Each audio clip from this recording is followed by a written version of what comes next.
반갑습니다. 데이앱 시청자 여러분들, 그리고 한국 정보인증 주주님들. 현재 이 웹 3.0 이 시대가 곧 돌입하면서 이 보안 산업이 굉장히 중요하다라고 생각하는데요. 이 부분에 있어서 이 한국 정보인증이 영위하고 있는 산업과 그리고 향후 이 미래 전망성을 어떻게 또 나타낼지 오늘 한번 알아보도록 하겠습니다. 현재 이 웹 3.0 제가 먼저 간략하게 설명드리려고 하고요. 그리고 이 기업들 중 예시로 하나 들어서 어떤 기업이 서둘렀는지 또 어떤 부분을 예시로 들 수 있는지 한번 알아보도록 하겠습니다. 그리고 마지막으로 이 차트를 봤을 때 거래량이 지속적으로 줄어들고 있고 이 부분에 있어서 이 강 저항대가 좀 굉장히 걸리적거리지 않을까라고 보이고 있는데 과연 이 부분을 해소하고 잘 돌파할 수 있는지 한번 알아보도록 하겠습니다. 바로 볼까요? 이 한국 정보 인증은 이 웹 2.0 환경에 최적화된 이 인증 서비스와 솔루션을 이 산업계에 공급했는데요. 현재는 이 웹 3.0 시대가 곧 돌입할 거다. 그 속에서 전자 인증 시장 선도에서 나을 거다라고 이제 공시를 했습니다. 이런 부분에 있어서 과연 이 웹 3.0이 뭐길래 이 부분에 있어서 크게 신경을 쓰고 있을까 한번 우리가 보시는 게 좋을 것 같은데 한번 예시를 들어서 이 웹 1.0 우리가 많이 아실 것 같다고 생각합니다. 이 과거에 우리가 뭐 책, 신문, 편지, 그 다음으로 인터넷 간단하게 사용했잖아요. 그리고 이 웹 2.0 같은 경우도 이제 인터넷이 서서히 돌입하면서 이 소셜 네트워크가 점점 살아나고, 그리고 여기서 이 플랫폼들이 중앙 집권을 차지하면서 우리가 그 서비스를 제공했는데, 이제 웹 3.0이란 바로 인터넷을 분산화하여서 이 막대한 양의 데이터를 보관하는 이 중앙 집중화된 이 플랫폼 기업들에서 의존도를 굉장히 줄였다라고 볼 수가 있겠죠. 여기에 대한 의존도를 줄이고 각 인터넷에서 이 개인에게 데이터 소유권을 사용할 수가 있습니다. 예를 들어서 우리가 뭐 게임 아이템, 뭐 저작권 등 다양한 분야에서 이 소유권을 빠르게 소유할 수가 있고 또 거래가 가능한데요. 즉, 이 데이터 소유권이라고 우리가 간단하게 좀 익히신 게 어떨까 싶습니다.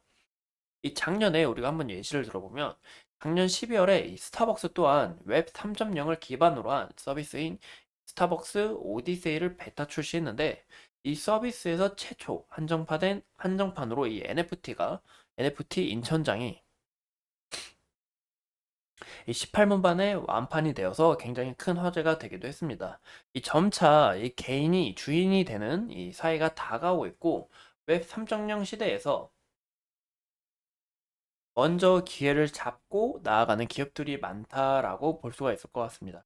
하지만 이런 부분에 있어서 방금 볼 수 있는 것처럼 이 중앙 집중 여기에 있어서 이 탈중앙화가 좀 지속적으로 이루어지면서 이 중앙 집권의 수요가 적어지는 만큼 이 개인의 보안 서비스가 굉장히 중요한데요.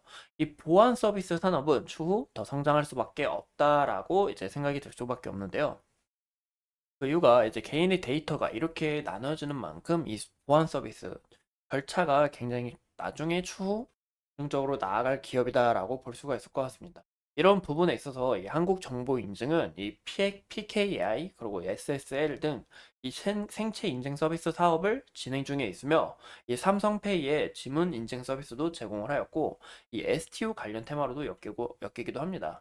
현재 이 STO와 비트코인 관련으로 주가가 등락률이 있는 만큼 좀 우리가 이런 흐름을 좀 보는 게 굉장히 중요할 것 같다라고 보이고 있고 이 웹 3.0 시대는 곧 활성화가 될 거다.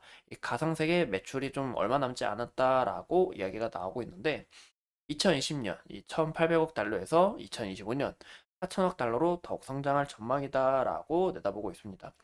현재 이 플랫폼에 대해서 의존도가 굉장히 높고 플랫폼의 힘이 꾸준히 증가하고 성숙해지고 있지만 이 앞으로는 더 많은 개인이 이 블록체인의 기본 토큰을 소유함에 따라서 기업은 이 기본 토큰 이 소유자의 블록체인에 더 내장된 사용자로부터 더 많은 가치를 좀 얻을 것이다라고 내다보고 있는 것 같습니다. 현재 이 차트 흐름을 봤을 때도 좀 지속적인 이 우향에서 상승 추세로 전환을 했다라고 보이고 있는데 이 추세가 어디까지 이어나갈지 모르겠지만 이 추세 굉장히 위험하죠.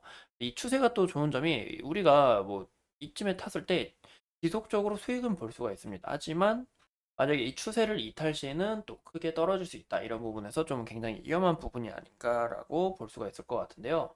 현재 구간에서는 지속적인 이 상승 추세에 있어서 21선과 61선 지지를 받고 주가가 형성되는지 그 과정이 굉장히 중요해 보이지 않을까 싶어요. 그래서 21선을 이탈하게 될 경우 이 부분 좀 주의를 해야 된다라고 말씀을 드리고 싶고, 만약에 21선 얘가 이탈이 나와도 61선까지는 좀 지지를 받아주지 않을까라고 내다보고 있습니다. 이 심리적인 저항 부분은 이때 양봉이 터졌던 양봉 기준과 그리고 이때의 거래량 요간의 매물대를 봤을 때 이 5,100원 일단 단기적인 이 심리적인 저항 라인이지 않을까라고 보고 있고, 만약에 우리가 더 큰 폭으로 좀 내다본다라고 말씀을 드리고 싶으면 5,000원? 5,000원 부근까지 좀 1차를 5,100원에서 5,000원까지 보고 2차를 좀 더 크게 봐도 좋을 것 같아요. 2차를 좀 더 크게 봐도 좋을 것 같은데 이 4,800원까지는 봐도 좋을 것 같지만, 제가 봤을 때 이 과거의 데이터를 봤을 때는 그렇게까지 좀 좋은 종목은 아니다. 우리가 좀 장기간 끌고 갈 종목은 아니다라고 볼 수 있을 것 같습니다. 현재 구간에서는 지속적으로 이 5,400원과 5,500원의 이 저항 라인에서 주가가 돌파를 못하고 지속적으로 하락하는 모습을 나오고 있는데요. 이 구간에서도 돌파하는 과정에서 이 매물대 다 소화하면서 주가가 떨어졌다라고 볼 수가 있을 것 같습니다. 왜냐, 이 구간대에 매물대가 상당히 많이 쌓여있기 때문에 현재 위에 시체들이 많다라고 볼 수가 있겠죠. 그래서 주가가 조금만 올라가도 이 5,500원, 5,400원이라는 이 라운드 피겨 깔끔한 라인에서 지속적인 매도 라인이 나오는 게 아닌가 싶어요. 그래서 이 가정을 좀 해소해줄 재료가 좀 굉장히 중요하다라고 생각합니다.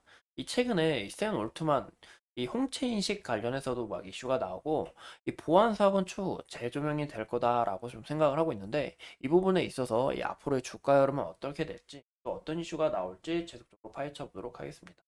오늘도 이렇게 소중한 시간 내서 영상 시청해 주신 점 감사합니다.